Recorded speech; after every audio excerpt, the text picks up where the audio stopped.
أشهد أن لا إله إلا الله। নীরব রাত, তারার নিচে এক প্রশ্ন, সত্য কোথায়, মিথ্যা কোথায়? এই প্রশ্নের উত্তর নিয়েই অবতীর্ণ হয়েছে সূরা আল ফুরকান, যা সত্য ও মিথ্যার মাঝে স্পষ্ট পার্থক্য তৈরি করে। আয়াত ১, তাবারাকাল্লাযী নাজ্জালাল ফুরকানা আলা আবদিহি লিয়াকুনা লিল আলামিনা নাযীরা। মহান সেই সত্তা, যিনি কার বান্দার ওপর এই কুরআন নাজিল করেছেন, সকল জগতের জন্য সতর্ক বার্তা হিসেবে। অস্বীকার ও সন্দেহ। মানুষ সত্যকে সহজে গ্রহণ করে না। ইতিহাস জুড়ে সত্যের বিরুদ্ধে উঠেছে সন্দেহ, অভিযোগ, বিদ্রূপ।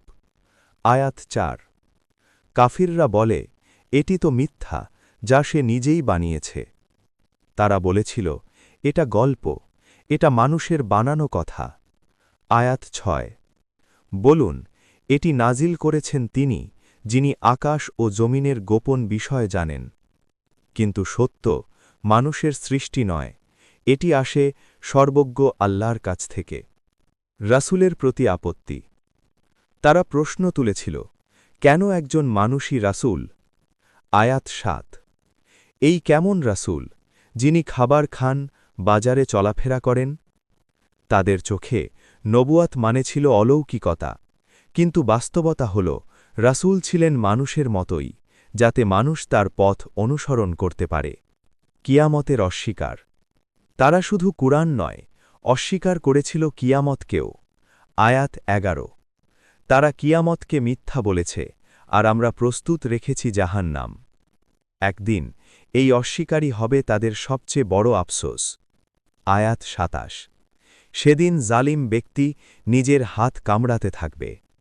কুরআন থেকে দূরে থাকা। সবচেয়ে ভয়াবহ অভিযোগ হবে কার বিরুদ্ধে জানেন? আয়াত ৩০, হে আমার রব, আমার জাতি এই কুরআনকে পরিত্যাগ করেছে। আমরা কি এই অভিযোগের অংশ হয়ে যাচ্ছি? আল্লাহর নিদর্শন। চারপাশে তাকান, প্রতিটি সৃষ্টি এক একটি আয়াত। আয়াত ৪৫, তুমি কি দেখনি তোমার রব কিভাবে ছায়াকে বিস্তৃত করেছেন? রাত, দিন, সূর্য, চন্দ্র, বৃষ্টি, সবই সাক্ষ্য দেয় একজন স্রষ্টার। রহমানের বান্দারা। এই সূরার সবচেয়ে সুন্দর অংশ রহমানের বান্দাদের পরিচয়। আয়াত ৬৩, রহমানের বান্দারা হল তারা, যারা জমিনে নম্রভাবে চলাফেরা করে। তারা অহংকারী নয়, তারা ধৈর্যশীল, তারা রাত কাটায় সিজদায়। আয়াত ৬৫, তারা বলে, হে আমাদের রব, আমাদের থেকে জাহান্নামের শাস্তি দূর করুন। তারা ব্যয় করে ভারসাম্য রেখে, পাপ থেকে দূরে থাকে এবং সব সময় সত্যের পথে থাকে। সূরা আল ফুরকান, একটি আয়না, যেখানে আমরা নিজেদের দেখতে পাই। আয়াত ৭৭, বলুন, তোমরা যদি দুয়া না করো, তবে আমার রব তোমাদের কোনো মূল্য দেবেন না। তাহলে প্রশ্ন রয়ে যায়, আমরা কোন পথে, সত্যের নাকি বিভ্রান্তির?